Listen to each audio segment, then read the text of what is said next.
All right, good morning, everyone. Welcome to this webinar.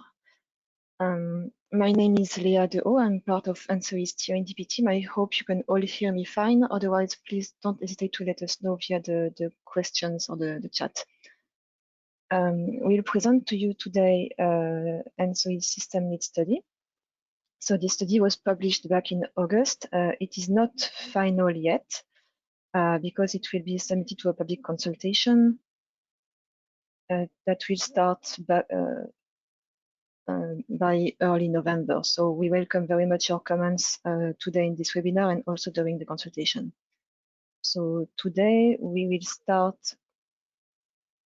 with a presentation, first the introduction of why ENTSO-E is looking at system needs and what more globally is the 10-year development plan. Then we will look at the findings of the study at pan-European level in 2030 and 2040. Then we'll have a first Q&A to ask questions. You can either write them in the question tool or raise your hand. In either case, we'll unmute you and we'll ask you to say your question out loud. After the first Q&A session, we'll look at needs from a regional point of view with 6 presentations, very short presentations for each region. And then we'll take a second round of questions before concluding. So I hope you will enjoy this webinar. Please know that it is being recorded and we will publish the recording and the slides very shortly on ENTSO-E's website. For now, I give the floor to Jean-Baptiste, who will do the introduction. Hello, hello everyone. My name is Jean-Baptiste Paquel. I work for the ENTSO-E Secretariat. I'm the manager of the planning department section, in which we prepared a study that I'm very proud to be able to present to you today. And we have very interesting findings, so I will try to keep that introduction short. So firstly, I'll just wait for the slide to come on screen.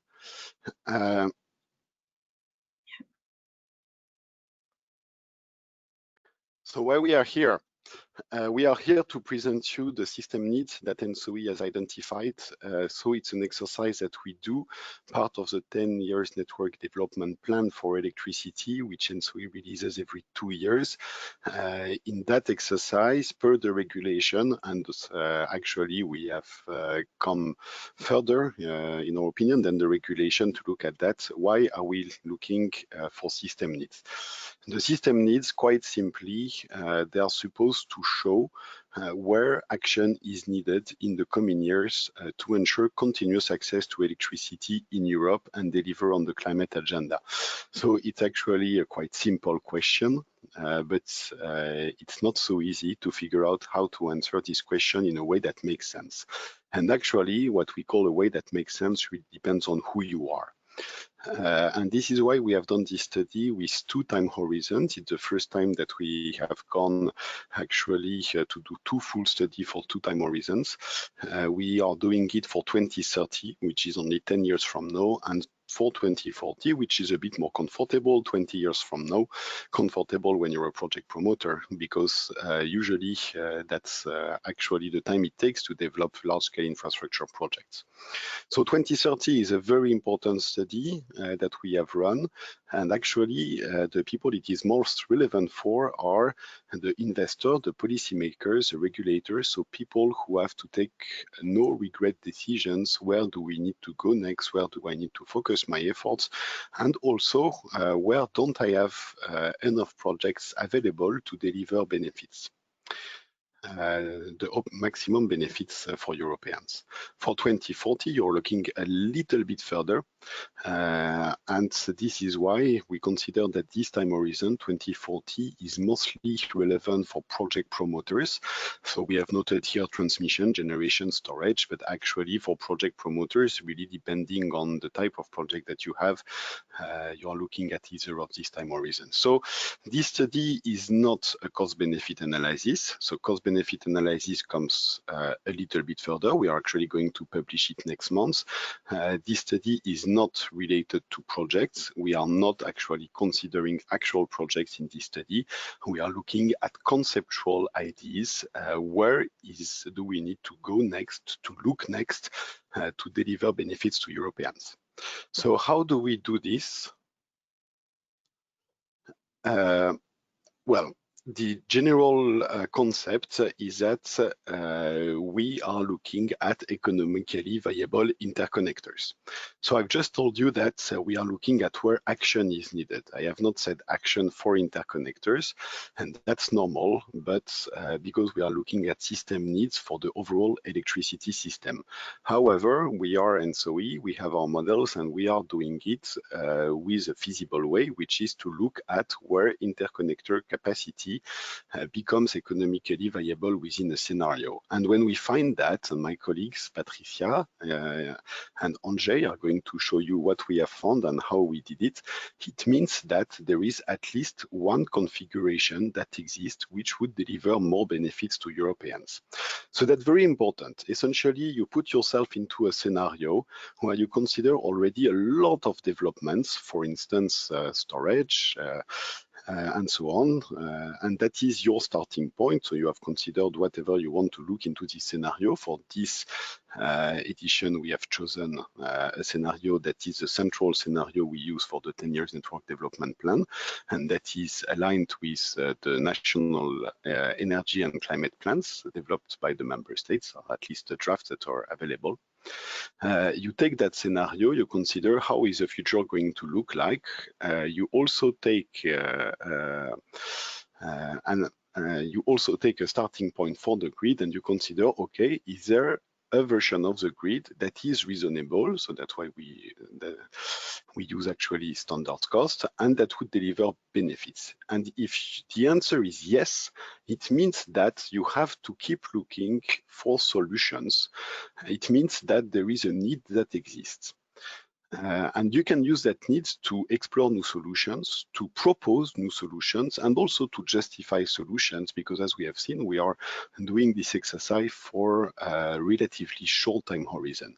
But these solutions absolutely don't have to be interconnectors. For sure, interconnectors are a viable solution in many areas, and they end up being the most straightforward solution. However, you have a lot of other technologies, and this study is totally agnostic to the solution. We are really looking at needs. So whenever we find a need, it can be addressed by increasing transmission capacity, by storage, generation, hybrid offshore projects, smart grids, sector integration, power to gas, or any other good idea that you would have to make the electricity system more efficient. I'm not going to deep dive into the methodology. This is a subject of another presentation a bit later, but in order for you to understand properly the results, which my colleague Patricia is going to show you, I still have to explain to you why we need a starting point, why we cannot start from today, September 2020, look exactly at the configuration of the grid, consider the developments, what we seem likely, and wonder, okay, what is the optimal configuration of the grid?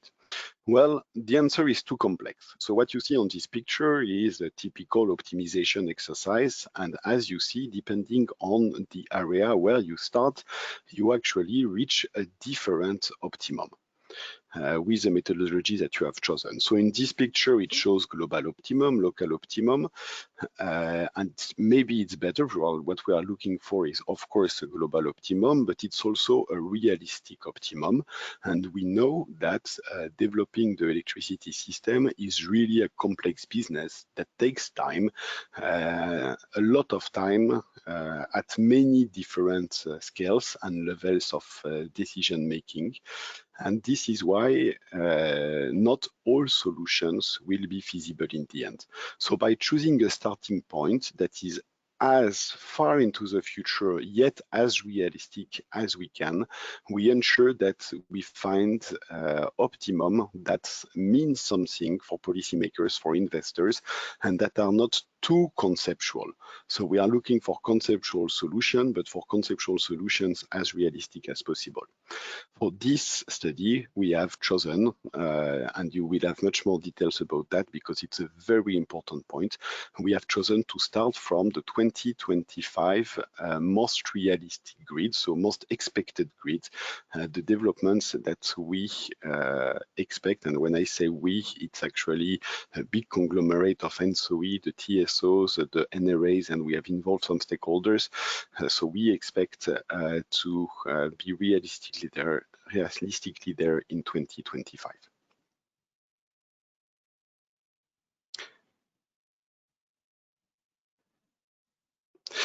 I just told you about the starting point for the grid. So the starting point for the scenario is extremely important as well. So the national trend scenario. For the first time in this year's 10 years network development plan, we do have a central scenario that is more important than the other. And the reason why we have that for the first time is because for the first time we have a new tool available, which is not totally developed yet, but is in the way of being. It's the National Energy and Climate Plans. We have taken these national energy and climate plans, worked with the member states, the TSOs, a lot of stakeholders, the European Commission, regulators, NGOs, industry, looking at these national energy and climate plans and translating them into the scenario that you see summarized on screen and that is compliant with climate and energy targets. What's very important to note is that when we are going to be speaking about needs today, these are needs beyond what is in this scenario. So it's beyond the things that you see here on screen and that are just summarized and which have actually significant amounts of storage, significant amounts of demand response. And it's very important to note that these projects do not correspond, well, this amount of developments that are in our scenario do not correspond yet in the vast majority of cases to actual projects. So we assume with the different stakeholders that have contributed to the scenario that this is going to be a realistic development, but there are no projects yet. That means that of course, the need that we can see can be addressed by storage, by demand response, or by any other technology that you would want. But first, these technologies need to fill in the content that we have assumed in the scenario.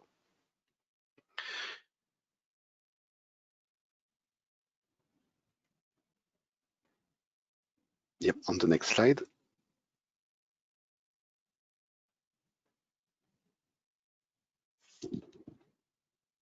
I think we have.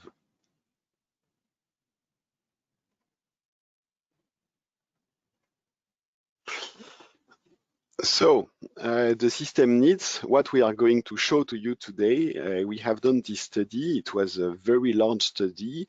My colleague Angie will explain to you why for the first time we have a methodology that makes us really proud. So we have gone further than we have done in the past, and we have lots of results. And out of all of these results, we have identified these three very element points that are the main teachings that if you come out with not much today, we hope this is it. Firstly, you will see on the maps, new solutions are needed all across Europe. In all European regions, we find needs. It means that by 2030, by 2040, if we deliver what we are on track to deliver in terms of the energy system, we need to have infrastructure sufficiently developed to deliver more benefits for Europeans. And these benefits quite significantly on the climate agenda. They are also here to lower the energy cost for the Europeans. So we do see in this study many areas where realistic developments with a realistic cost lower the cost of the system. So that's very important in order to maintain the energy transition at a reasonable cost for Europeans. This is what this study is about. Very importantly, these solutions also allow to respond to the new flexibility challenges, and they are motivated by that. And finally, It goes along with the CO2, but we believe that they are absolutely necessary to realize the Paris Agreement. In short, by 2030 or 2040, if we don't develop the system beyond what is currently in the scenario, we don't think that the Paris Agreement is on target. The second main element, thing that we see, the key message is that in the new world that is described in the scenario, there are new needs, and these needs are not only about the electrons, they are not only about the ampere, they are not only about making sure that you have enough energy, they are about making a system that works. And there are new flexibility needs, new system operations needs that are created by the new challenges of the system. In the future, these new needs may become actually bigger and represent a bigger cost than the supply of energy itself. This is not something that the study has been quantifying. It was not part of it, but it is an intuition of many working on these questions. And that is why we consider it as one of our key conclusions. Similarly, when internal networks and internal reinforcements are considered, the study has shown that we have to pay a lot of attention to that point. And finally, something that is very relevant this year also, because the European Union is working very hard on its strategy, on its next steps for the offshore developments. We do have a key learning from the study on offshore, which is that taking offshore to the next level, making it an economic reality, will require smart planning or smarter planning. My colleague will also explain that to you. You will see that the simple solution that we have tested in this study for offshore wind didn't show any needs or didn't show many needs at all. What does it mean? What does it say? It can say two things. The first one, maybe our study is not developed enough. So the TYNTP, the 10 years network development plan, and the system need study need to evolve, so need to become a bit smarter. So that's smarter planning one. And the second point is pointing to the fact, although this needs to be confirmed by other studies, but it's also our intuition that the simple solutions that we have tested are simply not fit for purpose and do not deliver maximum benefits, which means that in order to take wind to the next level, you need to have more holistic planning. Okay, to the next slide, please.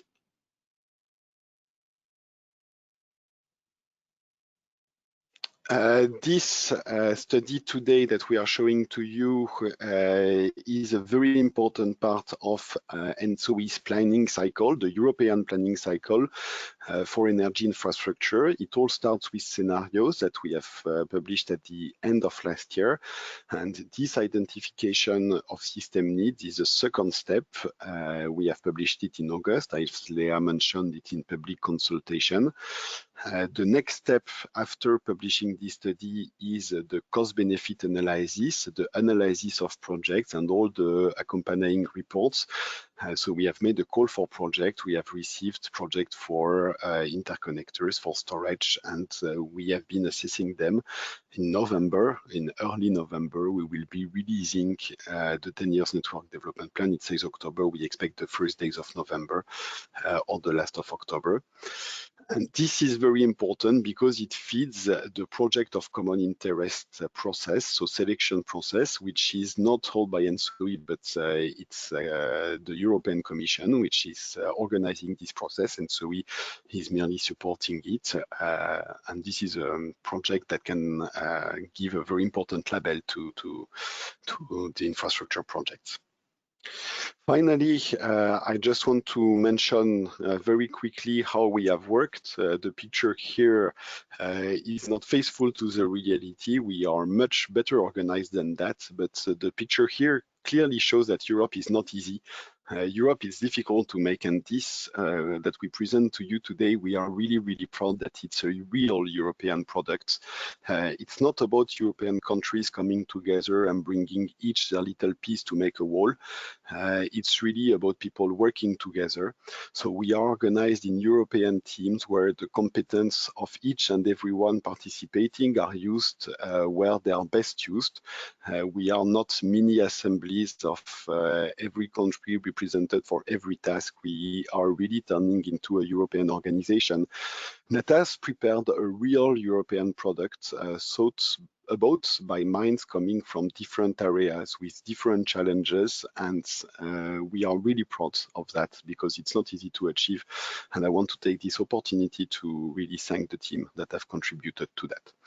So without further ado, I will leave my colleague Patricia Labra from Red Electrica presenting to you the results of the study and the system needs for this year. Thank you very much for your attention. Hi, good morning to everyone. My name is Patricia Labra. I work for Red Electrica, the Spanish TSO in the system development area, and I collaborate with ENTSO-E in this TYNDP release as convener of the editors team. Jean-Baptiste showed us the three key findings of the study. Now we are going to develop them a little more. First, we will see which new solutions are needed in the transmission system across Europe. Let's start with the 2040 horizon. Go to the next slide, please. The study compares three situations. On the left, we have a no action scenario. That means 2040 generation and demand and 2025 grid. Take into account that by 2025, 35 gigas of new cross-border reinforcement are expected to be built in addition to 2020 grid.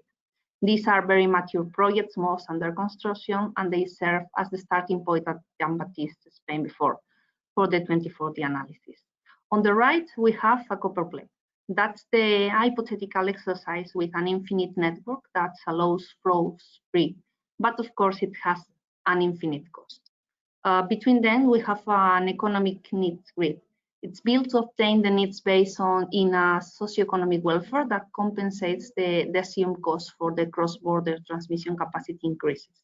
This is the SU-based grid name in the report. The name is that because other considerations of system resilience, system security, or other societal benefits are not included in this partial analysis. Of course, they are well treated in the CBA of real projects that will address the needs.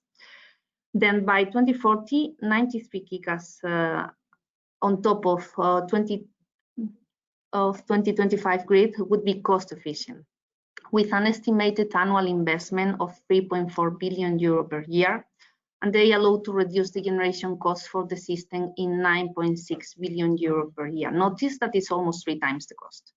And capturing then the 70% of the benefits of the hypothetical copper plate scenario. So only 4.1 billion euro per year, the 30% are not being captured.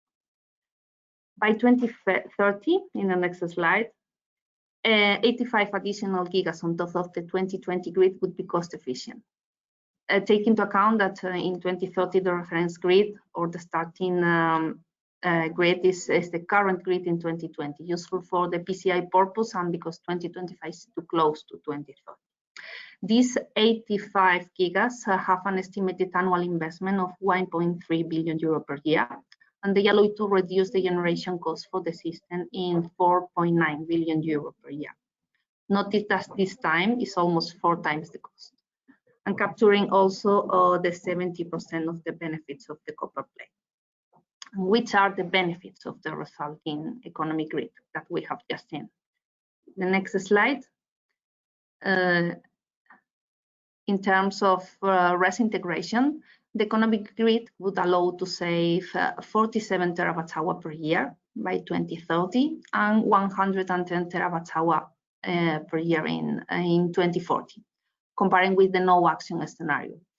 Because the RES generation would be so high at some time in some countries that some energy should be curtailed. Germany and Spain are the most impacted countries due to their high national share of RES generation. However, the impact of RES integration is even more important in case of not solving the needs, investing in grid reinforcements. Many RES or storage promoters would not build their units, knowing that they won't be able to sell their energy to foreign higher price markets, and that would slow down the energy transition. In the next slide, we see the generation mix.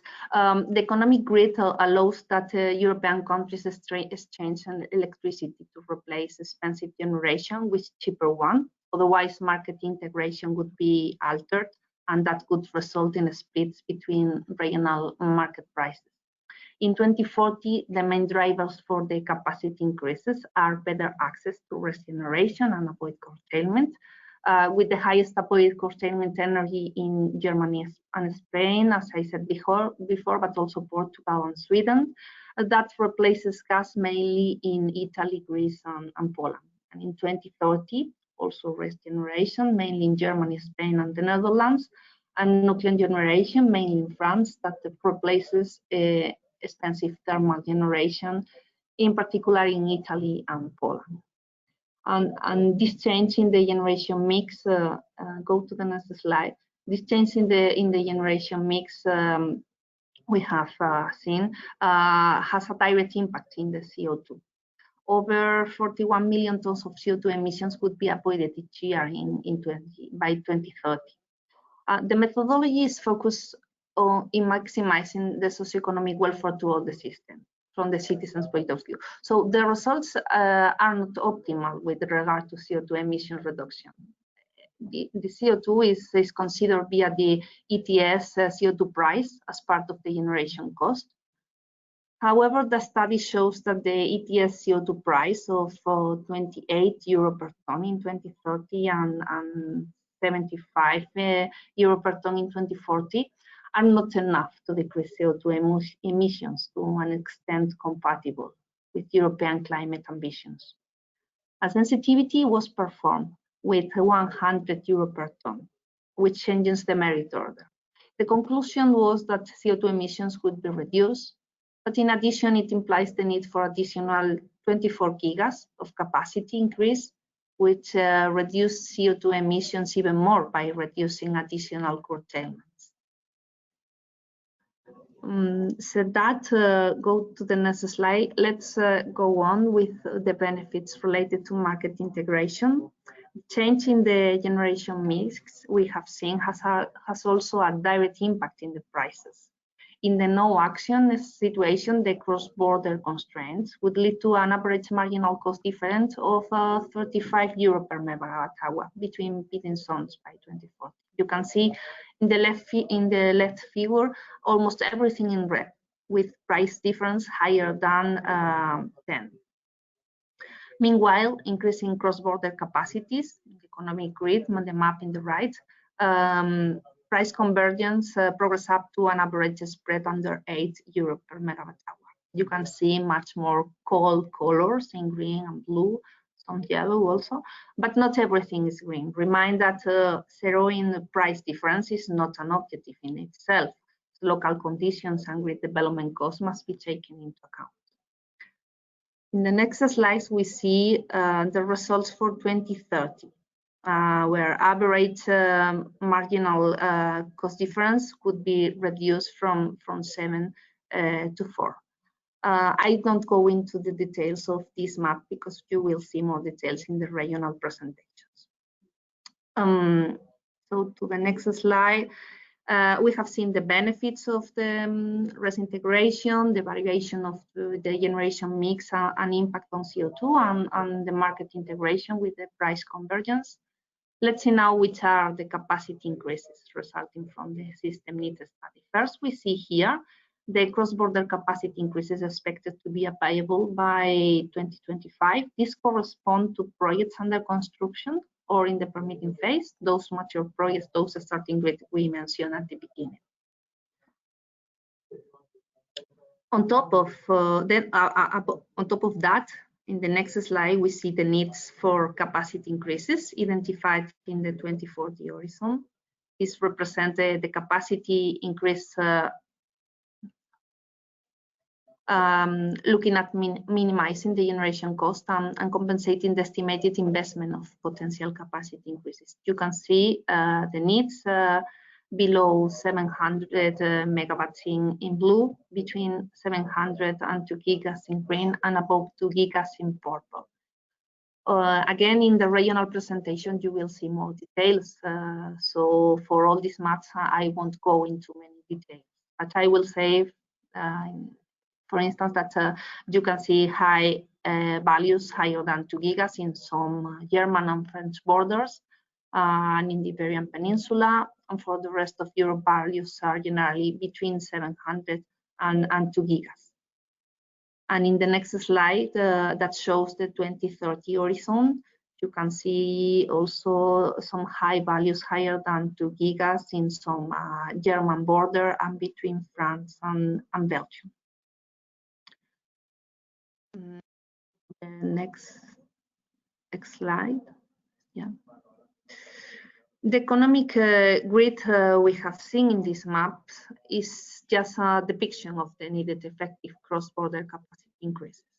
However, the complexity of the system implies that different depictions of needed cross-border capacity increases could lead to results of similar benefits. So these orange lines that we have in this slide, and one by one, not as a whole, well-identified needs, also they are not part of the economic grid solution. So that means that projects solving this type of needs in orange were to be investigated and submitted to a CBA analysis to check their effectiveness.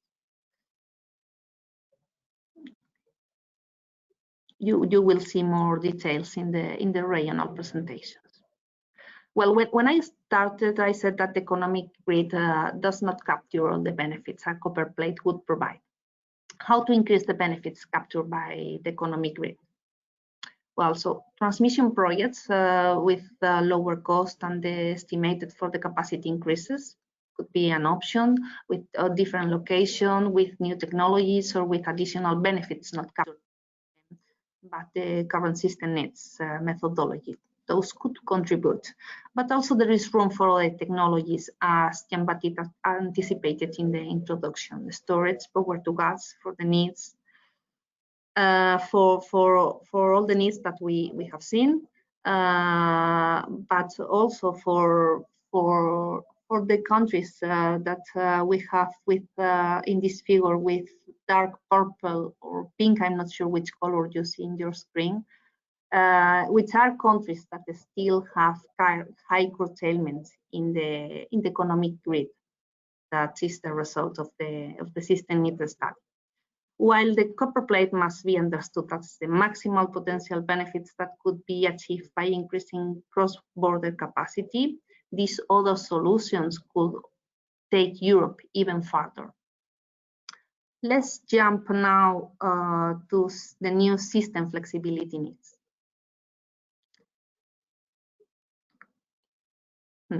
Here we have an analogy to explain how is evolving the management of frequency variations, that is mismatches between generation and demand. So previously our system, that is the tie rope walker, had means to stabilize when the tie rope swings, that is when the frequency has deviations in case of a mismatch.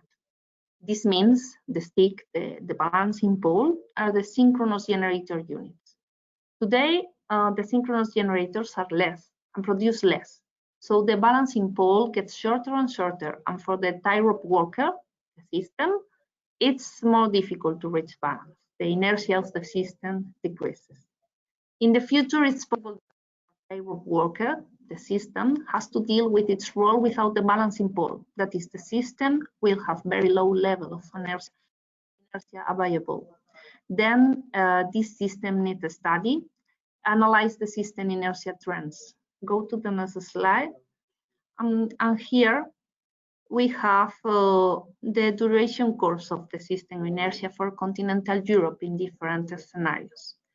That is, in the x-axis, we have the percentage of hours in a full year, and in the y-axis, we have the inertia that the connected generation in each scenario provides. from 2025 to 2030 and 2040, with higher integration of RES, inertia in all synchronous area decrease, especially in small areas, but even in a large area such as continental Europe, as we see here. With very low inertia, the system becomes more vulnerable to generation demand mismatches, and even it could reach system splits or blackouts. Let's see other system operation challenges in the next slide. One is the flexibility.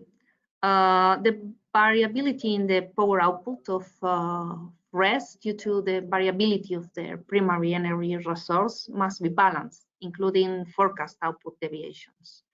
The response in megawatts per hour that needs to be provided to maintain the balance is a challenge for the system operation. Then it's necessary to guarantee the necessary volume of frequency reserves in all timescales, and new flexibility sources will be needed, both from the generation and demand side, and also strong interconnections. Another challenge is the transient and voltage stability related aspect. The short circuit power has been commonly used as an indicator of system strength and ability of generators to remain connected in case of disturbances. Future scenarios with higher RES reduce the short circuit level, resulting faults, causing deeper voltage dips, and affecting thus efficiency and security of the system. And on the other hand, constant and reliable source of reactive power is essential to maintain system voltage. However, the future scenarios show more fluctuations in reactive power, higher reactive losses, and lower reactive power reserves. But it's more local, and without knowing the exact location of the generation in 2040, it cannot be solved right now. Also, ENTSO-E is committed to analyze and monitorize it.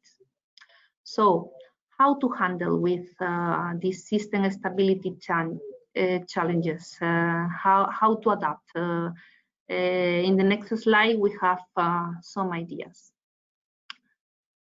First, by connection codes to ensure technical capabilities from generators, PDC, and demand. The coordinated efforts of all the actors of the sector for example, for observability and controllability, but also for development of grid former converters. They are not yet available, but they are promising to be very capable of providing immediate inertial response. So it's important the coordination to try to get this type of devices in the coming future. And in addition to immediate inertial response, also fast frequency response sources are needed. Converter connected generator, demand side response, storage, including batteries, and reserves shared with HVDC between asynchronous areas.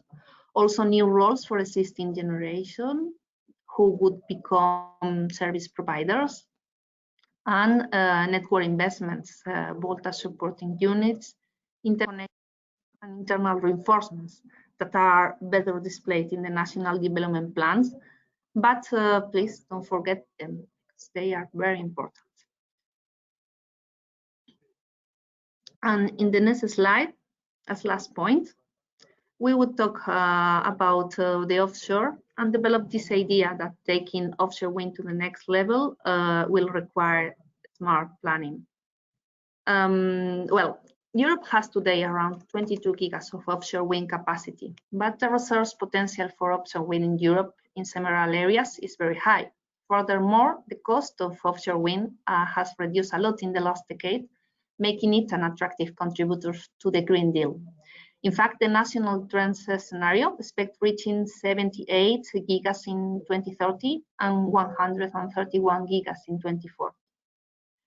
In the next slide, we see that still in 2040, the economic grid, we have, that still in this economic grid, we have a high price difference in some regions, especially with seas in between.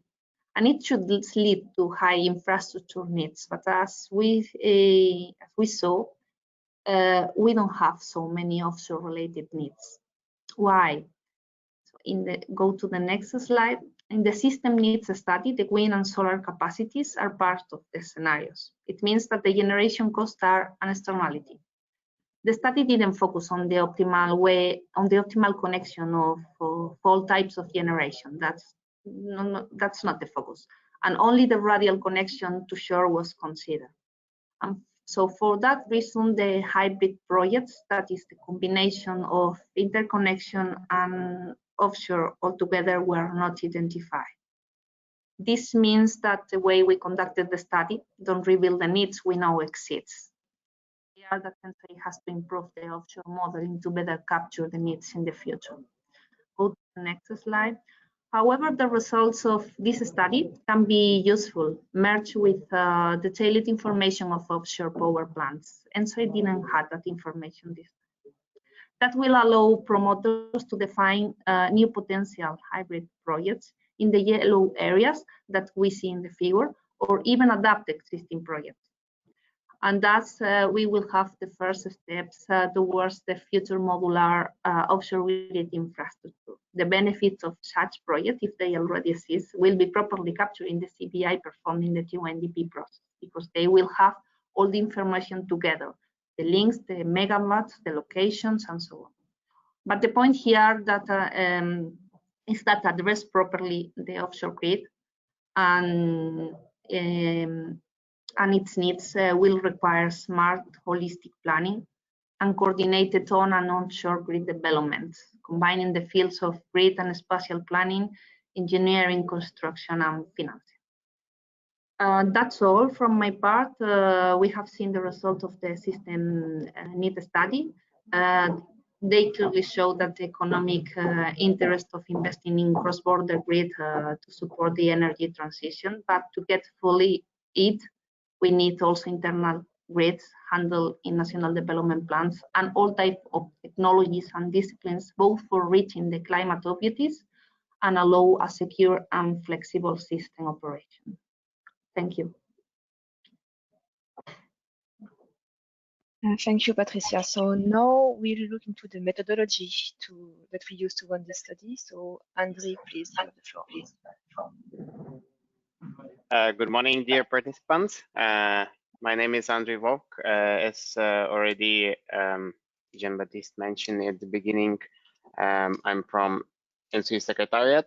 My task today is to provide you with a helicopter view on the identification of the system needs study methodology performed in TONDP 2020 process.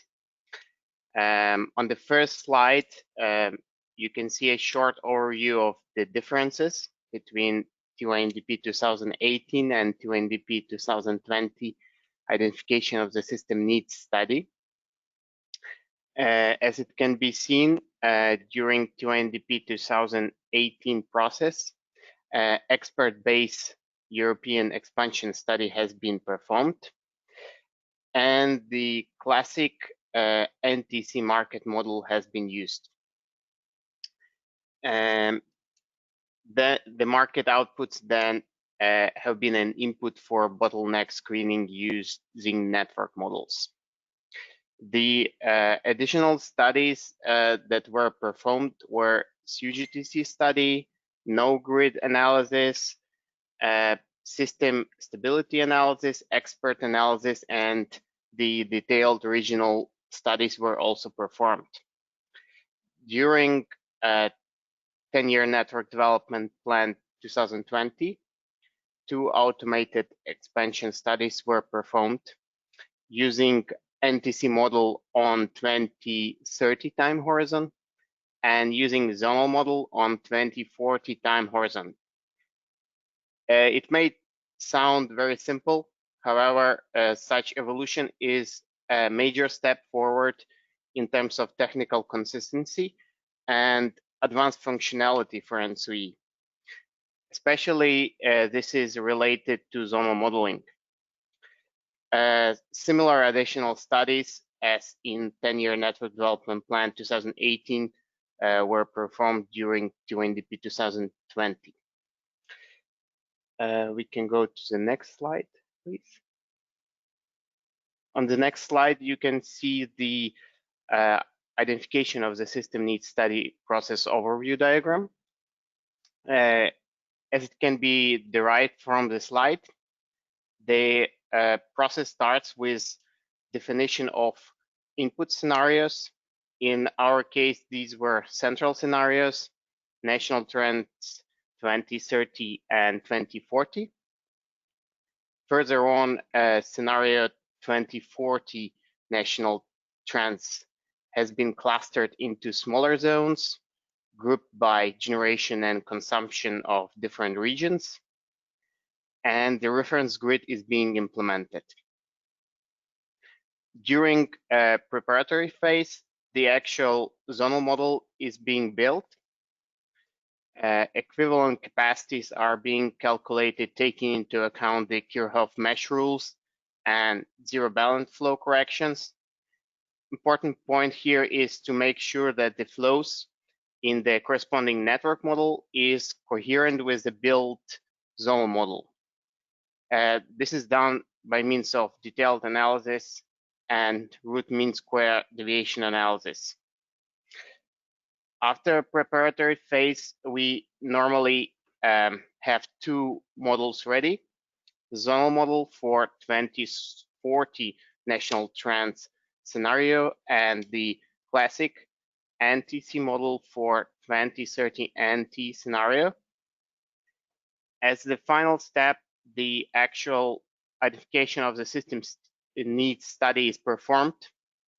Zonal and or NTC study allows to identify changes in the socio-economic welfare, CO2 emissions, regeneration in response to impact of the needs identified. The final result of the study are the SU-based capacity increases identified as a result of the study. Next slide, please. On the next slide, you can see the scenario storyline chart. The blue dots depict the national trends storyline moving from 2025 to 2040 time horizon. As you can see, national trends storyline realizes a balanced future view between the decentralized and centralized passes of the system development and could be seen as conservative while being NECP aligned. Next one, please. Next slide is dedicated to the reference point for the study.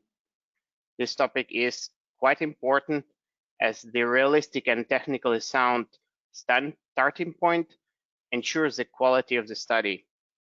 It should be noted that infinity or close to it solutions exist for the power system, and the more realistic the starting point is, the more feasible results are. In ENTSO-E, we have chosen midterm adequacy forecast 2025 time horizon grid as a starting point, and the experts, together with the regulators, were involved to review the proposed reference grid. And next slide, please. Next slide is rather illustrative. So on the left side, you can see the zonal model configuration. This one has been used for the 2040 system needs study.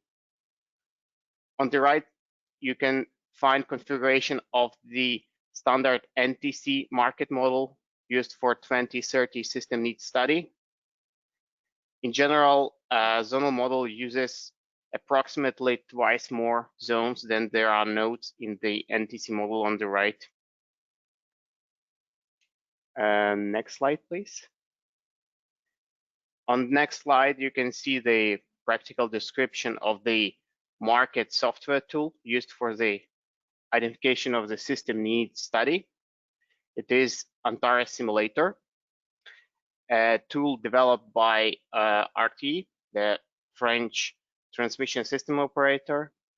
It is designed to solve optimal dispatch problems for large interconnected systems, while serving great number of possible combinations of load curves, generation curves. It should be mentioned that Antares is an open source tool, so anyone interested can download it from the official website, and all the algorithms of the tool are available for a wider audience together with the source code, so no black box in overall. Let's go to the next slide. A specific Antares package that has been used for the IOSN study is called Antares expansion. Antares expansion algorithm is based on Bender decomposition technique. For the tool itself, Antares simulation results constitute a sub-problem. The master problem is the mixed integer programming problem, which is being solved by the expansion tool. The algorithm itself is done iteratively. Just for information, the Bender decomposition itself is a solution method for solving certain large-scale optimization problems. Instead of considering all decision variables and constraints of the large-scale problem simultaneously, Bender's decomposition partitions the problem into multiple smaller sub-problems. Since the computational difficulty of optimization problem increases significantly with the number of variables and constraints, solving these sub-problems iteratively can be more efficient than solving a single large problem. This especially is applicable if optimization is done on the huge perimeter. In our case, that's ENTSO-E perimeter, which is really large. Therefore, this methodology is quite applicable. And next, and that's the last slide from my side. On a big picture, the ultimate goal of the capacity expansion problem is to minimize the total operational and capital cost of the system, while solving simultaneously dispatch and reinforcement problem. As you can see, the final result of the study is optimal list of reinforcements, which is taken from the larger pool of input candidates that minimize the total system cost over a long-term planning horizon. That's all from my side. Thank you very much, Andriy. So now we go into our first Q&A session. So to ask a question, you can either raise your hand or write your question in the question tool. But in either case, we'll unmute you and we'll ask you to say your question out loud so that everyone can hear it. I see there are quite a lot of questions already in the chat. So I will give the floor now to Mark Howitt. Mark, I've seen you have several questions. Maybe you can start with one of them. I'm unmuting you now. From England, Store Electric.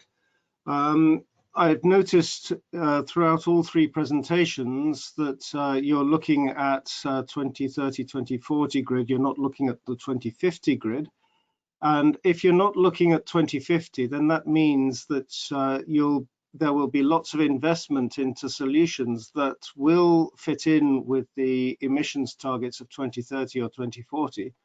But will then become, but will not fit in with the 2050 targets, which will therefore become stranded assets, and that will increase the cost and disruption of the energy transition for the entire continent. What we should be doing is planning for 2050, and all investments should be consistent with 2050 scenario. Otherwise, they will become stranded assets very quickly and wasted money. That's my first one. All right, thank you very much. Maybe Jean-Baptiste, this one is for you. Yes. Hello, Mark. Thank you very much for your question. You're correct that it's really not easy figuring out which is a relevant time horizon for our study, and we are asking ourselves this question very much. You're also correct that if we plan for too short time ahead in the future, then we risk having stranded assets further down the road when we have actually higher ambitions for our system. But I mean, this study focuses on these two time horizons for the reason that I have told you, because we want you to, we want the study to help promoters figuring out what is the next area they should be looking for solution. That is really the main objective for us of the study. And in that sense, it doesn't matter so much if we look at time horizons too short ahead, because these project promoters are the ones that are supposed to consider solutions that will work for them even further down the road. And so is also the job of our policymakers or regulators and so on. So as far as we are concerned, we are looking at this, as we mentioned with the story of the starting point. If we look too far away, then our models start showing weird things and probably less accurate things. So that's why we have to stay within the realm of things that are not too far, or at least as close as possible to what we are doing. And more importantly, even in order to avoid stranded assets in the future, what we are doing is cost-benefit analysis. So yes, we are also not doing it for such distant time horizons as you mentioned, but to us, depending on the level of maturity of the project, cost-benefit analysis really becomes the most important tool for projects that are far down the road. It helps project promoters, regulators figuring out what looks like it's going to make sense. And for projects that are about to get started, to get built, then probably they should get a positive cost-benefit analysis in most scenarios, because that's the way you avoid building assets that don't deliver these benefits. So yeah, we are fully, I fully agree that the question you raise is a very important one, and what we have presented is our best answer to it. May I come But, on? Yeah. I would. That would be fine if all actors were acting in the direction of addressing the 2050 targets, but not all actors are. Take, for example, the gas industry. Their interests are not just having a business in having a business in 2050 with the minimum amount of disruption to their particular company. So therefore, they will advocate lots and lots of gas infrastructure on the grounds that it will support the 2030, 2035 targets.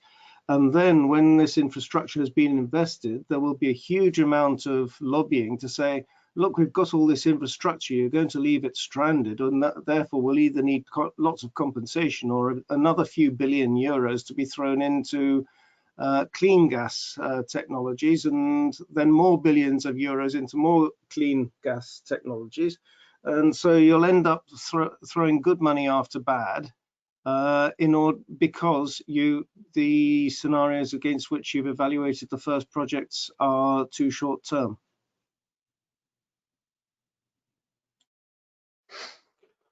And then the answer is that we need all of these time horizons. At ENTSO-E, we are also looking at much further time horizons, but essentially, I think that the question that you ask is most directed to policymakers and to regulators, because this is a type of, I mean, they are the ones who have to determine the strategy and the targets for us to be able to implement. As far as grid planning and system development is concerned, yes, there are things in this study, depending on the elements that you want to look at. You have to choose solutions, you have to choose a methodology, sorry. And the methodology that we have chosen, it allows us to answer the question that we have raised. Not to say that the one that you are raising are not relevant, they are extremely relevant, but we cannot address all all the time horizons at once. And furthermore, we also are not policymakers or regulators, so we are not setting the targets and these sort of strategies. Thank you, Jean-Baptiste. Mark, I hope this answers your question. I will move to another question now. The next question is from Jolene Maycat. I hope I didn't mispronounce your name too bad. Jolene, if you are with us now, I will unmute you in just 1 second so you can ask your question.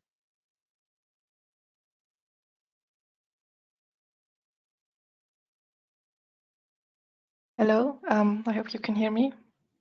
Yes.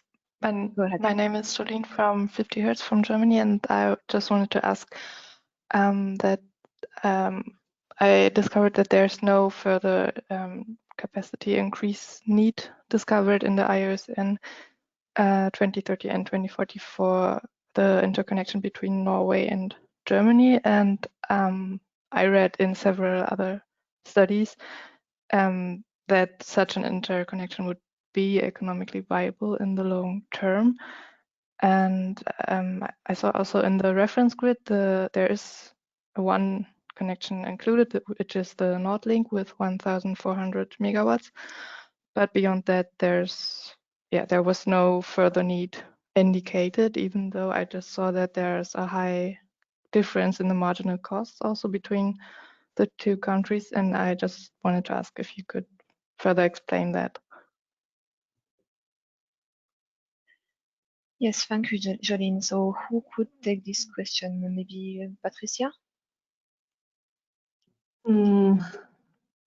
Well, as it is a question related to a detail of a certain border between Norway and Germany, perhaps it can be treated later on with the presentations on the regions. Yeah, it is true that we will come to the regional stations later, but I think maybe this is more general and relates more to how we have assessed hydro and offshore projects. And the last part of your presentation, but it's true that maybe Antje will come back to this point in her presentation. So, and looking maybe specifically at this border. So I will move to the next question from Tobias Biller. If you can hear us, I will give you the floor as soon as I find you in my list. Yes, now you should be able to speak, Tobias, and to ask your question. Hello, it's Tobias Biller from Ørsted, and I was just wondering because you're assuming 78 gigawatts of offshore wind deployment in 2030, and I think that's based on the EU 28 or even a wider scope. And but when we are looking at national build-out targets, then these these will achieve up to 120 gigawatts until 2030, including the UK. And that's also confirmed by the European Commission communication on the climate target plan, which assumes 70 to 79 gigawatts in the scenarios in the EU 27 only. And if we then add 40 gigawatts in the UK as planned, then we achieve a higher number. And I wanted to ask you if you could please explain that difference. Yeah, thank you, Tob. So I'm sorry I took the floor directly. Go ahead. Hello, Tobias. Thank you very much for your question. Yeah, so the figure that we have showed and that correspond to the offshore wind install, first of all, indeed, it's for the ENTSO-E perimeter, so it's even a bit wider than the U28. We have several scenarios in the 10 years network development plans that we have developed with many stakeholders, including the Wind Association. And we have also benchmarked what we have in these scenarios with other existing scenarios. We find that usually we are quite right, well, not in the middle, but we are within the range of what exists in other literature. Regarding the scenario that we are considering now, because for this study we have chosen to focus on one scenario for many reasons, including to simplify the result that we bring, and also because, as I mentioned, we have the new tool, which is the National Energy and Climate Plans. So the scenario that we have used for this study, we call it a bottom-up scenario, even though it requires a lot of action at the top part as well. But essentially, it corresponds to each of every European country figuring out how their own national energy and climate plan translates into a lot of elements, including the development of offshore wind. Now things evolve fast. If we look at how wind or solar were in the previous scenarios and the pace at which they evolve, we do know that all scenarios, and not only ours and not only in Europe, have a market difficulty being accurate when it comes to actual REX development. And that's why also we are going to make a new study 2 years from now, and we will see what has changed from them, how the dynamics have changed, and what figure we use. But really the figure that we use, they come from each and every European member state figuring out what their strategy translate to in terms of offshore. And as far as we have been able to compare, they are really within the range of typical literature. Thank you very much. Thank you. So the one next question from, sorry, I will probably mispronounce your name, Zevolod Pavlovsky. So I will try to unmute you in just 1 second.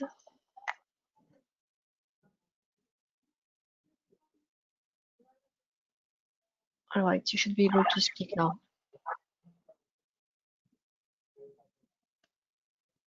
If you can hear us. Otherwise, I will move to the next question. The next question is from Daniel Freile. I will give you the floor.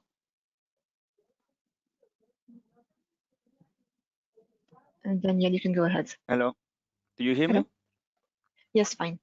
Hi, this is Daniel from Wind Europe. Thanks for the presentation.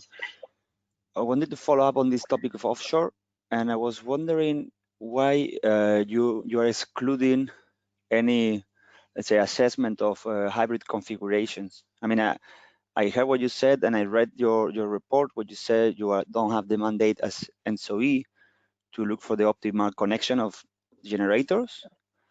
But I'm wondering, considering the importance of that these hybrid configurations might have, and the fact that they will have a huge implication in transmission design, just wondering why you're not factoring them already today if you are looking into the power system needs of 2040, because obviously you're just going to have a misrepresentation of what's going to be there by that time.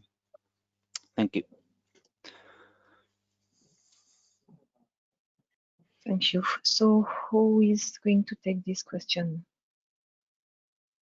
It can be Patricia or myself. Yeah. Go ahead, Patricia.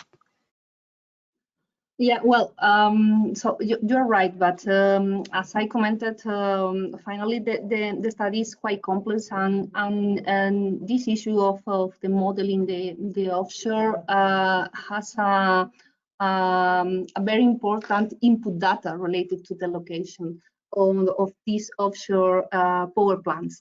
And that information is not fully available by ENTSO-E, and possibly some of them even by the TSOs, making very different assumptions on the location and what could be the result. Building hybrid projects could be very, very tricky.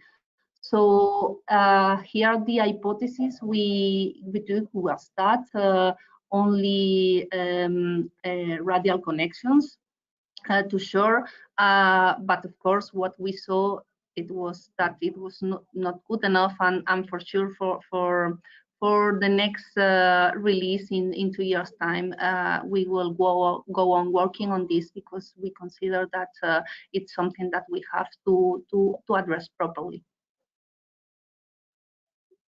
Thank you. May I just make one observation, which obviously it's very much depending on the locations, and all the information won't be there. but I assume it's better to make a bad representation of them than ignore them altogether. And I think that by starting with the exercise of trying to factor them in, we will all learn together how to optimize that. But ignoring them for the time being, I think it's not very helpful for the whole debate on hybrid configurations. Thanks. Thank you both. I will take one more question because then we'll have to start with looking at needs at a regional level. So a question from Holger Liu at RGI. I am unmuting you now, Holger. You should be able to speak.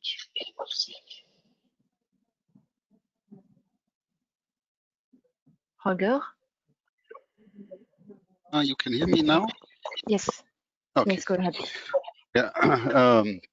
Yeah. My question is as well a little bit a question of the optimization. So if you look just to the electricity stock market prices, viewing a cost-benefit analysis, you will oversee a lot of other factors which might be very important for the European citizens, because they're looking or they don't want to pay not only the high electricity bills, but also a lot of other things which are strongly connected to the question of electricity prices, and they are very sensitive to the variables you look at.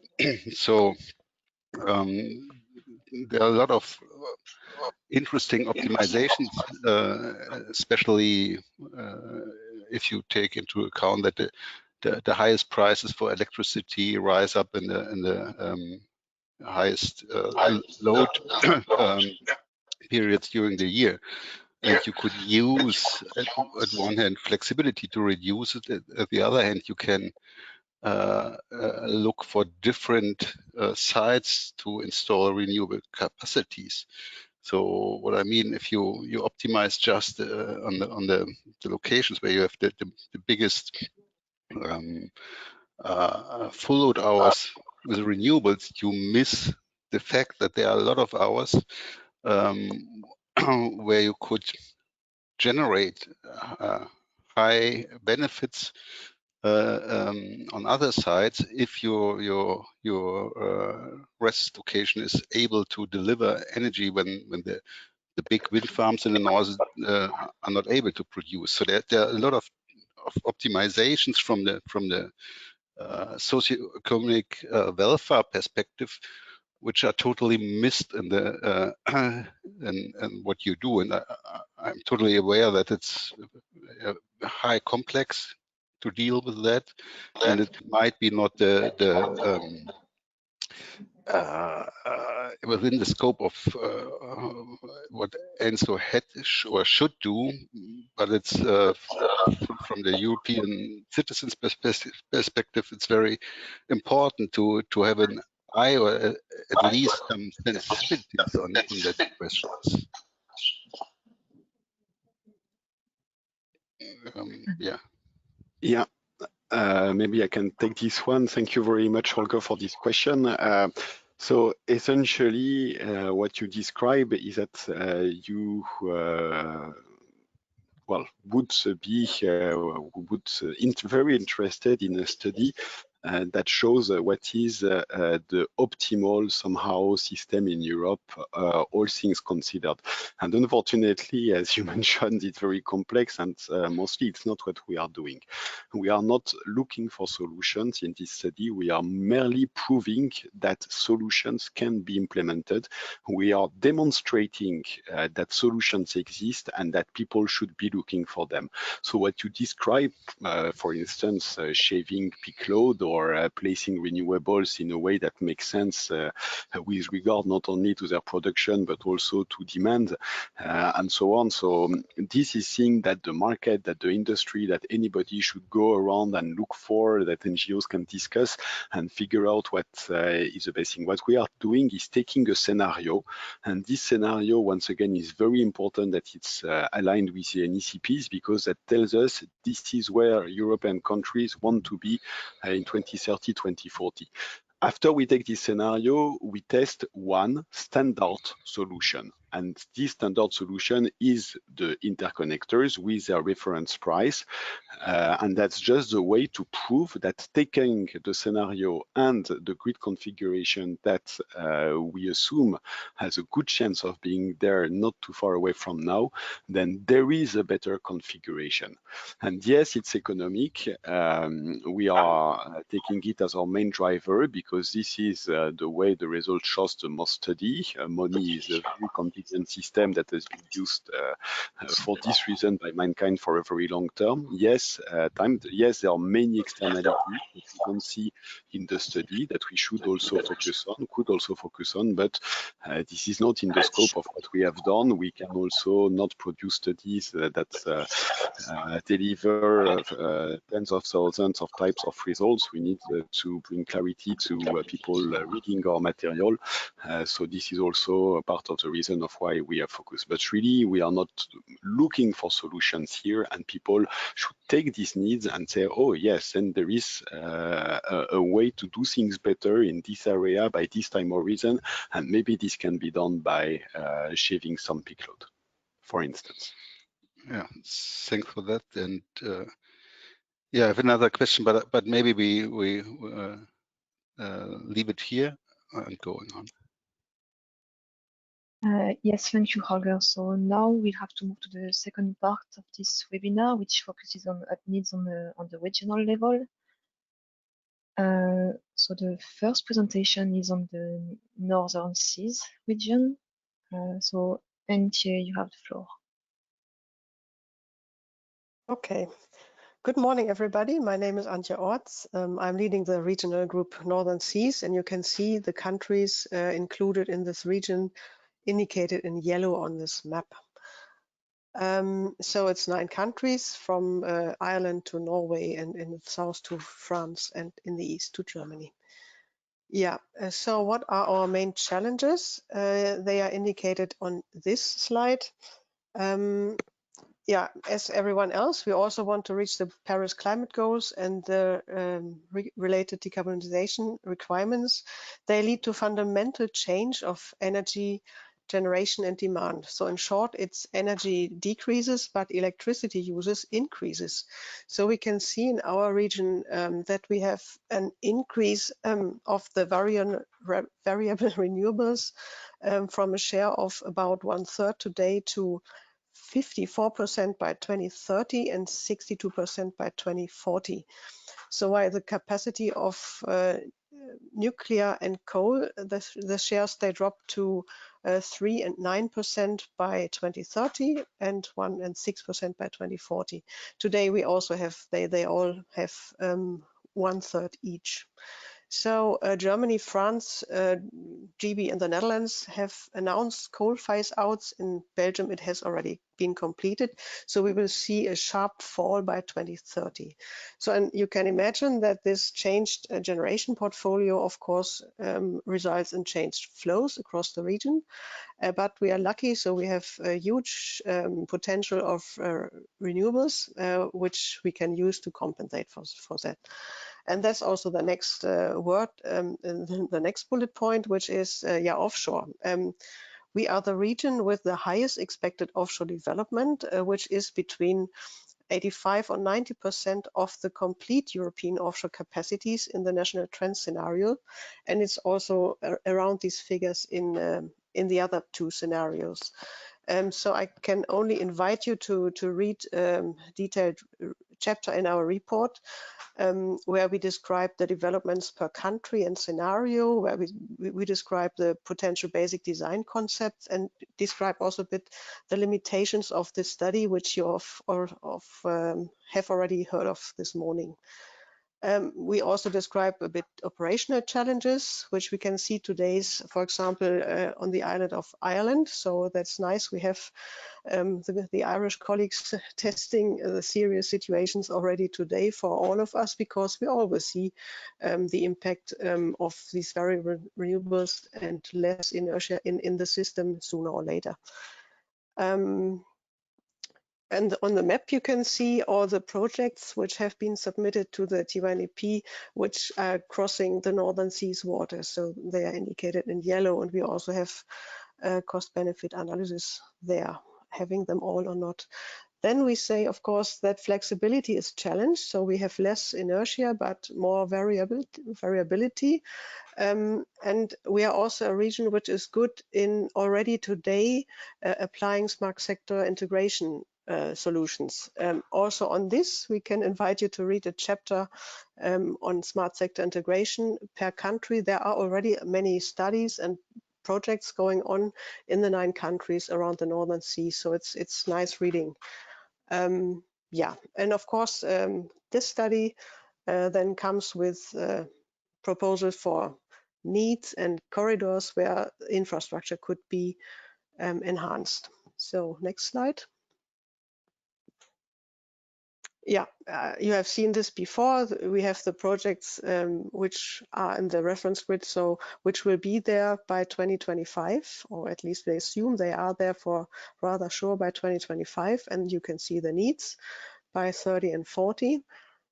And next slide, maybe, as you have seen this already before. Yeah, here are the price differences. So we focused, as we have heard before, we focused on the economic aspects of the need identification, and that's the result. So the colors, you will see less red and yellow when you move your eyes from the left to the right, then the price differences decrease. But as you have seen before, there are still price differences. And maybe answering your question about Norway, Germany, for the next time horizon is 2040. Yes, there was still a huge price difference, but obviously then the costs seem to be too high.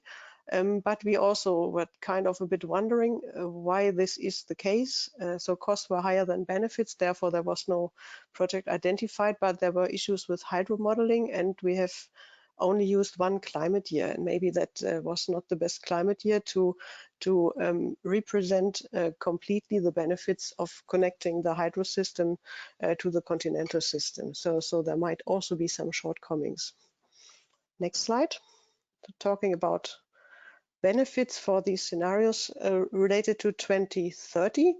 The benefits can be seen here. So when we compare doing nothing to the situation where these identified needs would be satisfied, then we would be a net export region. So we export energy from our region to other regions, about 70 terawatt hours, which means that also in our region, as we are an exporter, we see a price increase. So it does not look very attractive to build all this infrastructure and to build all these renewables because we see a price increase.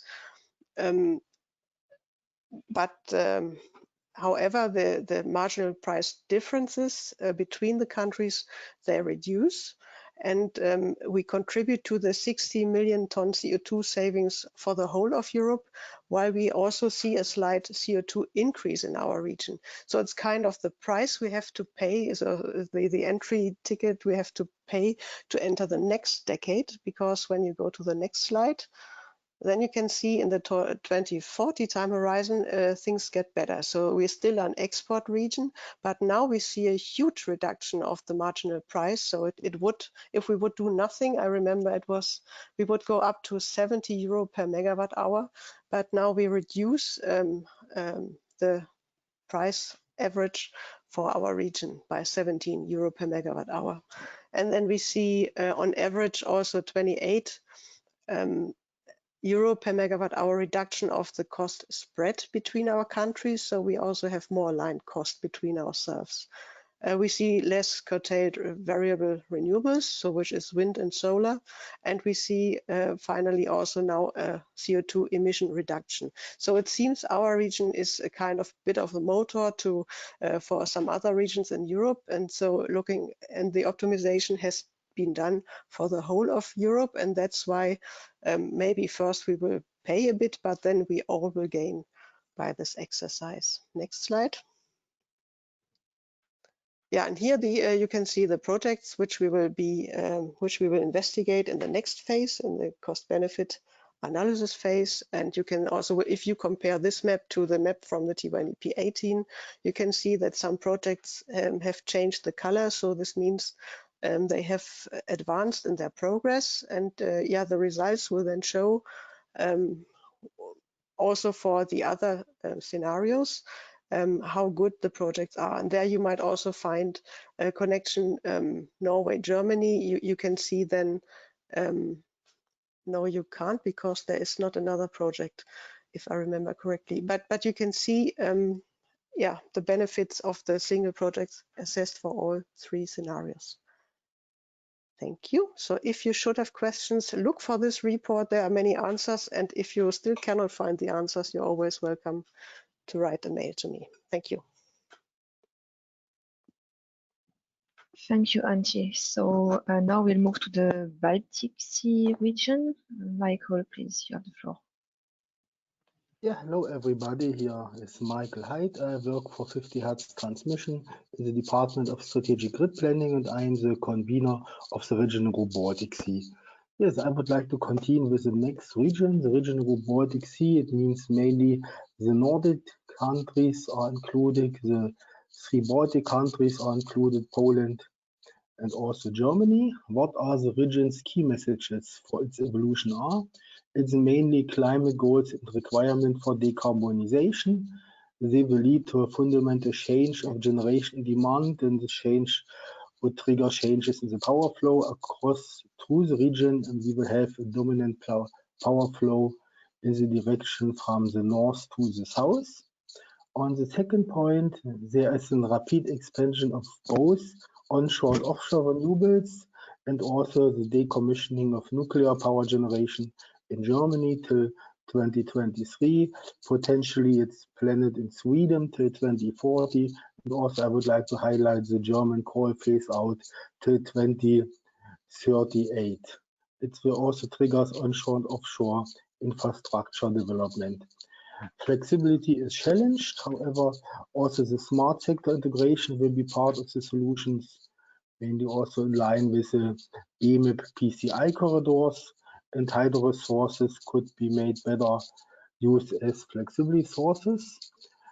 On the next point, the above trends requires new interconnectors, some of them already under construction from Norway to Germany, we already discussed, from Sweden to Finland, there are projects planned from Sweden to Germany. No, you can go in the regional investment plan also in the TIVA NDP documents to get more an overview.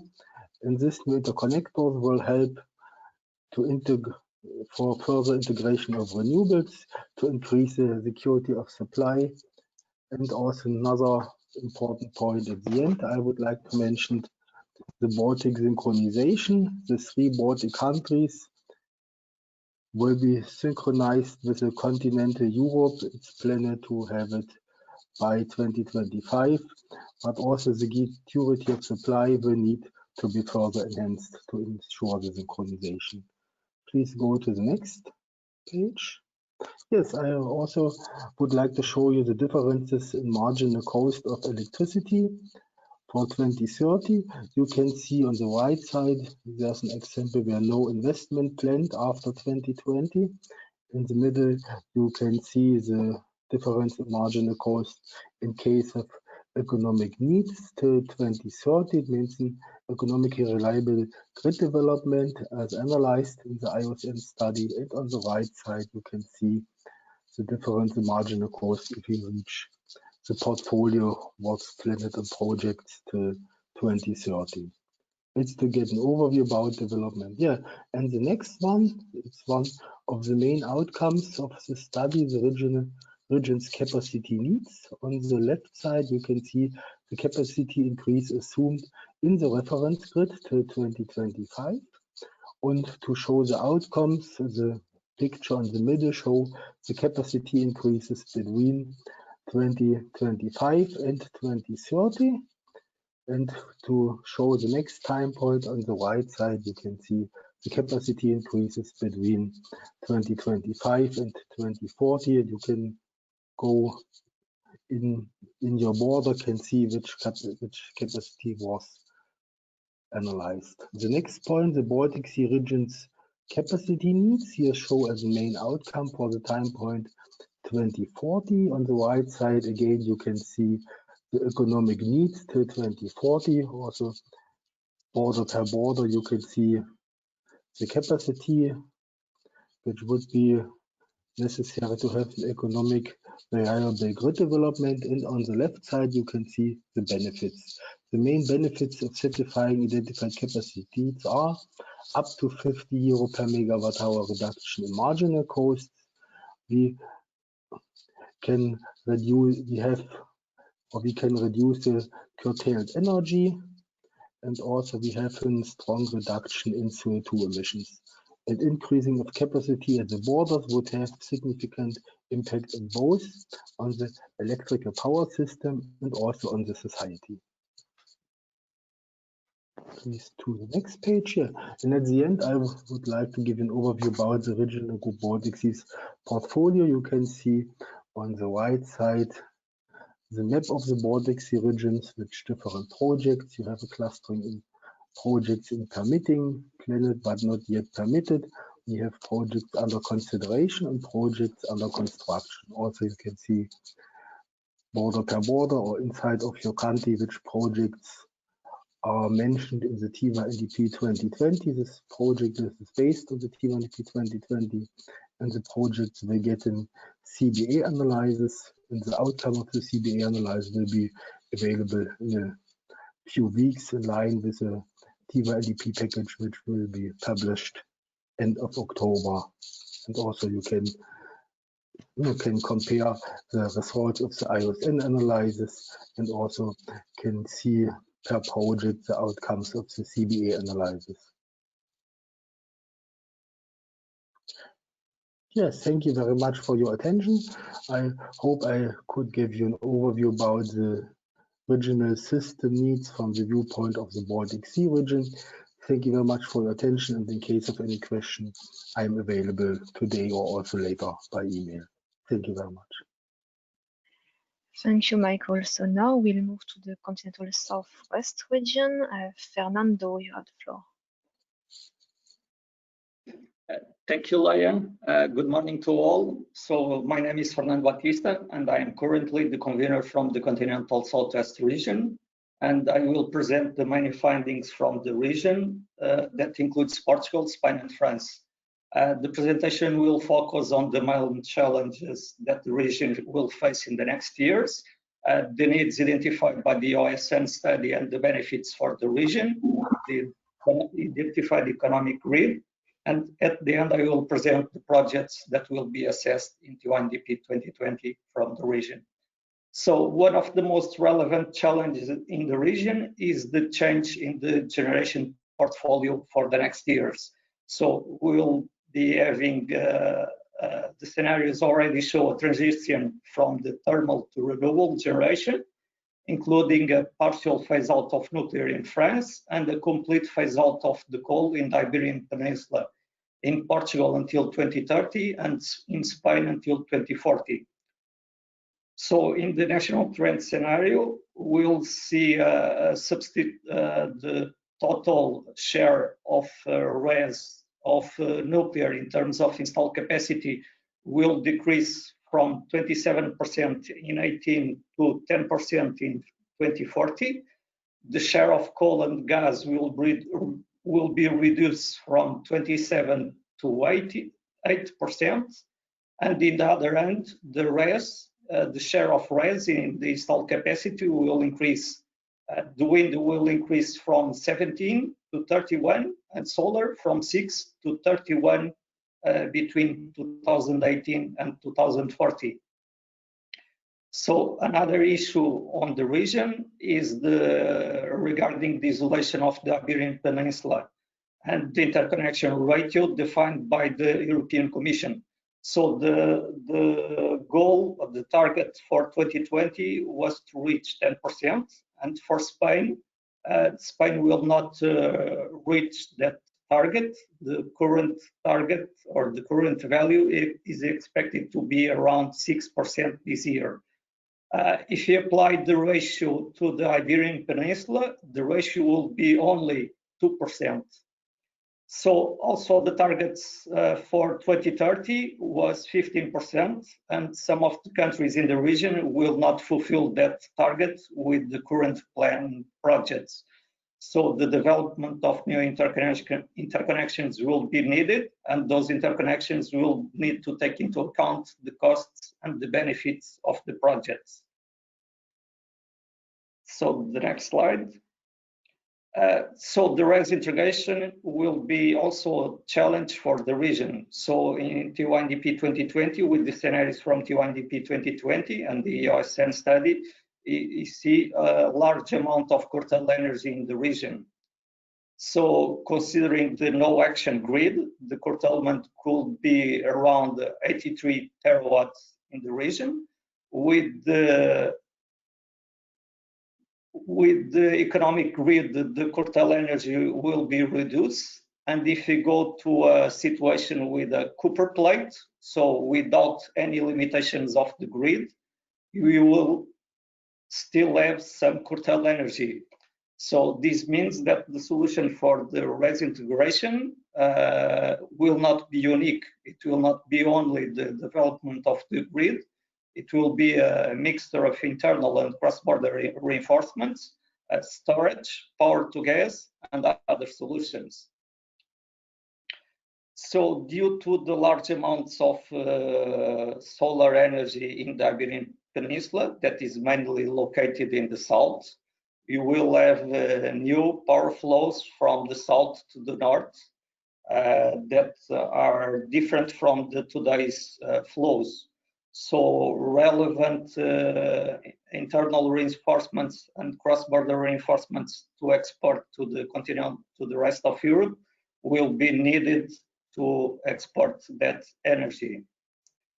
In terms of security of supply in the future, the conventional system adequacy, that is the generation capacity to meet the demand or to ensure the fulfillment of the N-1 conditions, will not be unique issues.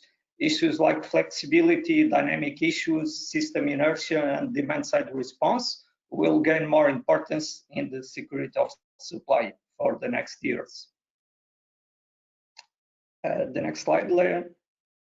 So in terms of results from the OSN study, for 2030, you can see a need for increase of the capacities between Spain and France, between 1.5 and 3 gigas.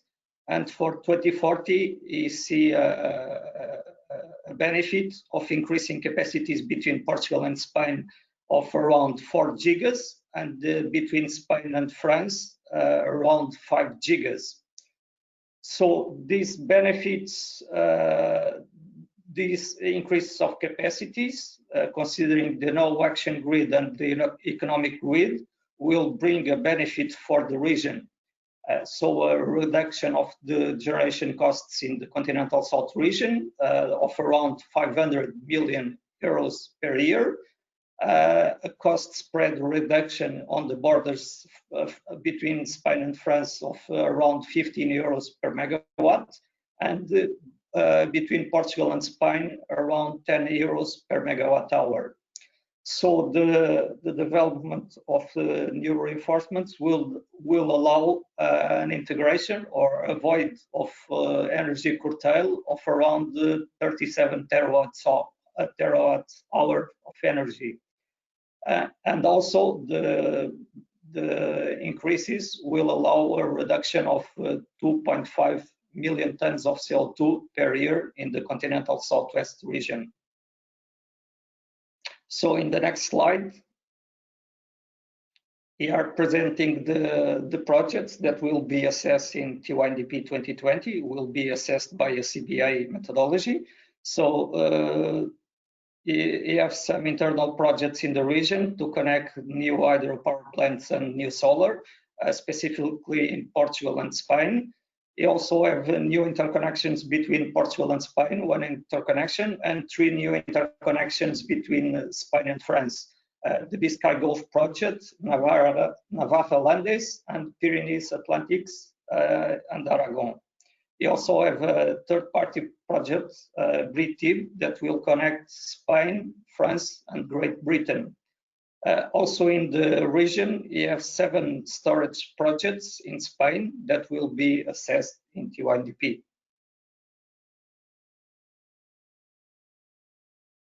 So you can have a look into the Continental Southwest reports, and if you have some doubts that could not be clarified in this webinar, you can send me an email and I will try to answer your questions. Thank you. Yes, thank you, Fernando. So the next region is the Continental Southeast region. Vladan, you have the floor. Hello everybody, Vladan is here from the regional group Continental Southeast. Can we go on, please? As for the key messages of the region, we first of all have the increase of necessary transfer capacities and market integration. Of course, as market integration is one of the main postulates of the modern systems functioning, there is a strong need for the NTC increase in the region, as will be seen once the established needs for 2030 and 2040 are shown. Also, there is a high improvement in the integration of renewable energy sources, but that trend is also expected to continue in the upcoming years. In line with that, of course, there is generation paradigm shift, which actually means that the thermal power plants in the region are expected to be decommissioned in the upcoming years. As for the necessity of stronger connection between EU countries and West Balkans, this can actually be explained by the fact that the countries of West Balkan are in the middle of the continental southeast region and actually surrounded by the EU countries. One of the main prerequisites for establishing the stronger corridors for energy transit is actually stronger connection between EU countries and the West Balkan. Also, there is one of the interesting things is actually the need for higher NTC between Turkey and the remainder of the region, especially Greece and Bulgaria. This will also be seen once the needs are shown. And of course, the characteristics of the continental southeast region means it's actually on the outskirts of the ENTSO-E synchronous zone. So there is expectancy for connection of Ukraine and Moldova to it in the upcoming years. Leia, can we go on, please? As for the 2030 time horizon, as can be seen, the entire region here shows the needs for the massive strengthening of interconnections, with the particular attention that should be paid to 1,500 megawatts of needed increase of NTC between Turkey and Bulgaria and Turkey and Greece. This is actually completely consistent with one of the key messages that was stated before. Of course, the proposed solutions should actually contribute to the reduction of the CO2 emission and the amount of curtailed energy in the region. We can go on. As for the 2040, of course, the strong market integration trend is expected to continue beyond 2030 and just to move on to 2040. Other than the already mentioned needs, in particular the connection of Turkey to the rest of the region, there are numerous suggestions for the further development, with some of them being actually way more ambitious than the others. As you can see here, there is, for instance, the connection between Greece and Cyprus of 500 megawatts. This will also be one huge step, if of course commissioned in time, towards the market integration and better operational state of the grid in the entire region. This kind of grid, in line with the propositions, actually guarantees the enhancement of several indicators observed during the assessment of the project, such as, of course, the CO2 emissions, curtailed energy reduction, the unification of marginal prices throughout the region, and so on. Well, we can go on. As for the responses that the TSOs in the region have planned for the established needs, there are 4 projects that have been submitted during the second window to be seen in the scope of TYNDP 2020. Here we have, of course, the new connections between Greece and Turkey, new connection between Bulgaria and Turkey, but also the refurbishment of the 400 kV overhead line between Greece substation Meliti and North Macedonia substation Bitol or Bitola. Anyway, and the fourth one is the Pannonian Corridor, the project that actually means the new interconnection between Serbia and Hungary, but also strengthening of the Serbian 400 kV grid in the north to south direction, aligned with one of the main directions for energy transmission in the continental southeast region. Next slide, please. As far as this presentation goes, this is it, but if you need any more information regarding the characteristics of the region in the past or the plans for the future, you can find most of them in the Regional Investment Plan Continental Southeast, which is available at the ENTSO-E website. That's it. Thank you very much for your attention. Thank you, Vladan. Next region is Continental Central East by Luboš. Luboš, you have the floor. So, good morning. Yeah, it's still morning, everybody. Hopefully you can hear me well. So I'm Luboš Samseli from SEPS Slovak TSO, and I'm as well convening the Continental Central East region.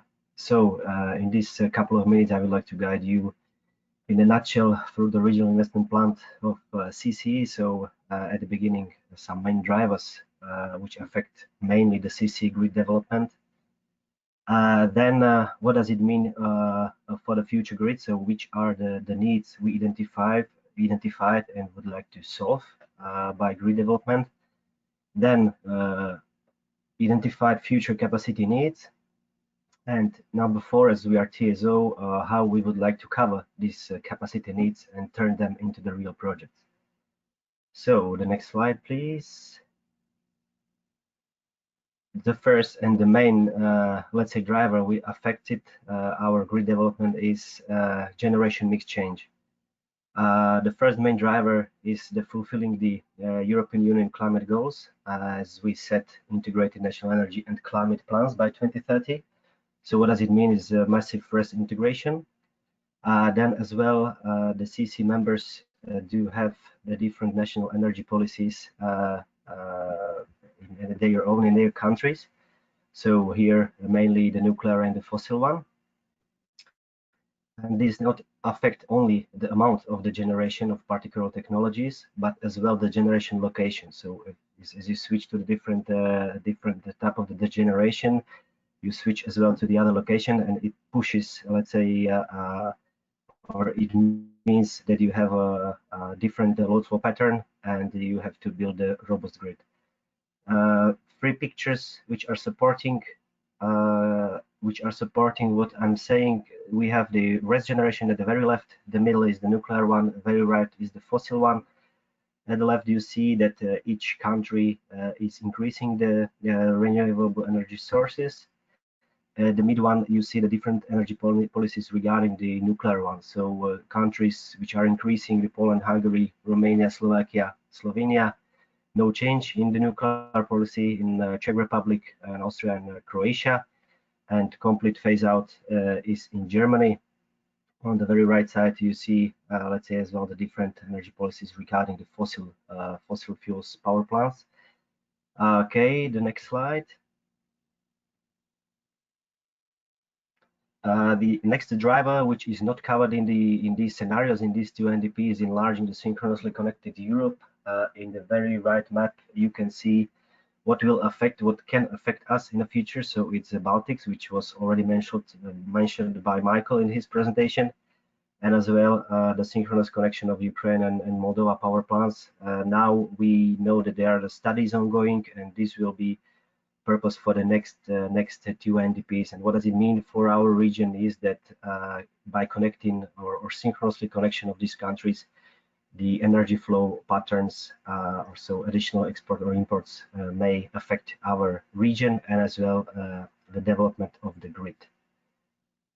The next slide, please. So by taking account in the above mentioned drivers, we identify the needs which we should cover by grid development. So we have the curtailment of RES energy. We have the high system costs or high differences, price differences on the borders. We have high CO2 emissions, so we should lower them into the future. And as well, by taking into account the generation mix change, we are taking into account, let's say, as well, the change of the net annual balances and load flow pattern in our region. You see as well at the bottom of this slide, when you consider only at the very left 2025 grid, with 2030 generation mix, you have more red price differences, and when going to the right, you see 2030, let's say, CU needs with 2030 generation mix and 2040 as well. You have less price differences as with doing nothing, but you see still some price differences. So based on this, to solve these needs, we have to, let's say, take into account future capacity increases. The next slide, when we as well quantify a bit these needs. So when we are considering the increases in 2030 is up above, then at the bottom you have in 2040. So when we are considering these increases, we will, let's say, reduce the marginal cost by €2 in average, 10 terawatt-hours less curtailed energy, and 16 million tons reduction of CO2 emissions in 2030. In 2040, we have €30 per megawatt-hour average reduction in marginal costs, 40 terawatt-hour less curtailed energy, and 9 million tons reduction in CO2 emissions. Next slide. So above you can see capacity increases in reference grids, so they are already included. These are projects which will be commissioned or are in permission phase by 2025, and as well 2030 and 2040 capacity increases. So these are just the capacity increases as a result of the IOSN study, but we as a TSO should build a real project which will fully or partially cover these capacity increases. So you see the list of countries which already have in TUNDP real projects which will cover fully or partially this capacity needs. So Poland, Germany in both time horizons, Czechoslovakia in 2040, Hungary, Romania, Slovenia, Austria, Germany, and Czech Germany in both time horizons. So as we were discussing, we are increasing the capacity, cross-border capacities, but as we see, we still have some needs after that, and we have to switch in the, let's say, some different energy sectors as the storage and multi-sector planning as we have planned for the ENTSO-E. And the last slide, I think, yeah. So here you see the CC project portfolio of our TSOs. So these projects will be assessed in the CBA assessment phase in TUNDP 2020. And on the very next slide, just would like to thank you for your attention, and feel free to dig in to our regional investment plan CC report for more details, or contact me via email. Thank you very much. Thank you, Luboš. So now today's last presentation, Continental Central South Region. Antonio, you're up. Thank you, Leah. I'm Antonio Conserva and I work for Italia TSO Terna, and I'm a member of the regional group Continental Central South. Okay. What are the key messages of the CCS region? If we look at this region, we can observe that large development of variable wind and photovoltaic power, and also nuclear phase out, but not only. These are the main outstanding characteristics that will challenge the whole future electricity system, and especially the transmission system. What are the key drivers that we have to look for the power system evolution? In CCS, there is obviously the massive RES integration, nuclear phase out, and existing thermal capacity dismissing or mothballing, but also coal phase out and wide area power flows and system stability.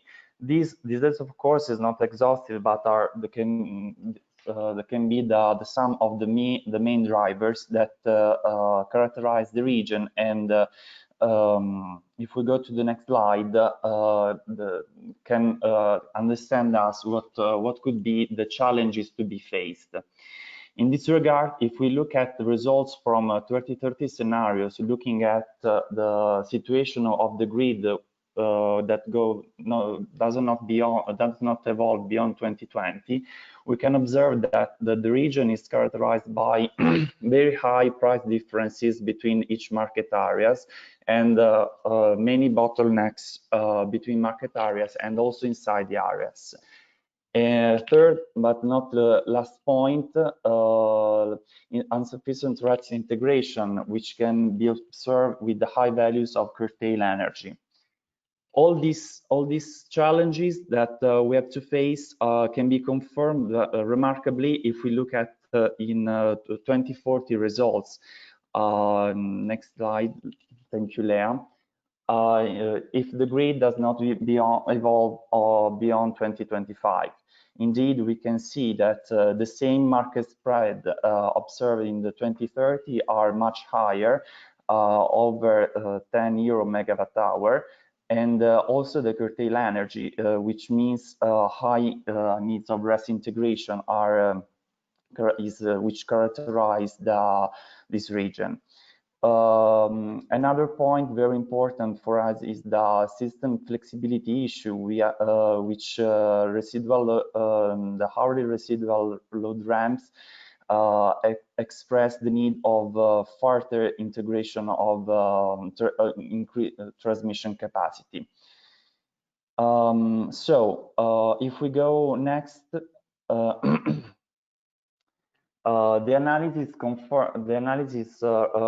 results, the outcomes of the analysis show us what could be this transmission capacity needs, firstly by 2030. So going from 2020 grid up to 2030 scenarios. We can see that the outcomes confirm in general the necessity of projects already planned into NDP, of course, in order to meet market integration challenges, but also further transmission increase, as we can see in main part of the region, in Italy on northern Italian boundary, but also Italy Balkans, and in other countries of the region, like such as border France Germany and France Switzerland.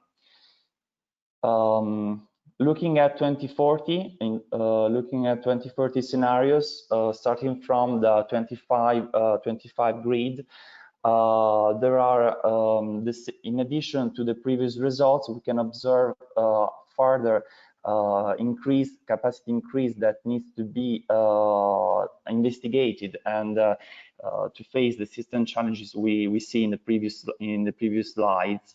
Especially on some borders such as Italy Balkans, or in other parts of the region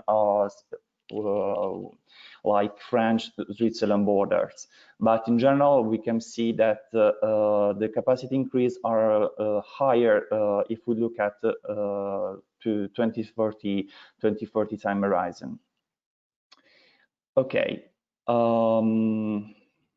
Yes, we can go to the next slide. Thank you. So if we look in detail into CCS region of what is going to be made in the following years, so the UNDP projects, this will contribute by at least 2030 achieving the following benefits at European level, but such as less curtailed renewable energy with 47 terawatt hours or 60 megatons reduction in CO2 and a lot of reductions of European system costs. But as we observe, these projects are very important, but further investigation should be made looking at the results of capacity increase needs. Thank you. Thank you, Antonio. So we are a bit behind time, and I apologize for that. I think we will not be able to take additional questions, but I have all your questions in written, so we will try to answer and to publish our answers together with the slides. Now I think it is time to conclude this webinar. Dimitrios, if you want to go ahead, please. Yes, can you hear me right? Yes. Okay, thank you very much. And thanks to everybody for participating into this webinar. I think it was very interesting. Now, this is, let's say, we're midway into the 10-year network development plan. The analysis of investment needs is in the middle, and maybe it's the most important part of the TYNDP, because it is, let's say, the most direct translation of the European vision for the future into infrastructure that is necessary to achieve this vision. And this vision is not only about renewables, it's also about other infrastructures that come into play and that they're helping us facing the challenges like storage, like demand response, consumer behavior, and so on. So the role of the IOSN, of the investment needs analysis, is to identify how the network is going to make all of them work together. This is by definition the role of the network. And I have to repeat it, it's not to compete with the other solutions, it's to add value to them and to make them work efficiently and economically for European citizens. Now, next in line is the TYNDP cost-benefit analysis that is going to be published end of October, where the projects, the infrastructure is going to be tested against these needs that you have witnessed and therefore drive European investments. But most importantly, this IOSN analysis feeds into the national planning exercises, where expert planning and the final investment decisions take place. This is where it starts and this is where it ends. It's the first and the last link into the planning process. And the consistency, the synergy of all these is our expertise and it is our mission within the TYNDP. And I would invite you to look at this IOSN analysis under this scope, and I invite you also to judge us under this scope. Now, I would like to bounce back. I didn't intend to, but I think the discussion was very interesting. I would like to bounce back on a couple of points that were raised. The first one was about the 2050 horizon and how relevant it is. And of course, we fully acknowledge it's very relevant, but it is not more relevant than what we're looking at. Because yes, we can anticipate the next major disruption, but the system has to operate safely and economically until then. So the horizons we're looking are the most relevant. Having said that, our scenarios are going up to 2050. And I would be happy to announce that the next scenario exercise is going more into the detail of the 2050 horizon, because we do need to anticipate and we do need this reality check to avoid stranded investments, for which the risk always exists. This is a 2-year cycle. We repeat it iteratively in order to minimize this risk, but the risk for stranded investments is there. And I would be thrilled if you can participate into the debate on the scenario building exercise to help us, let's say, shape it in the most relevant form.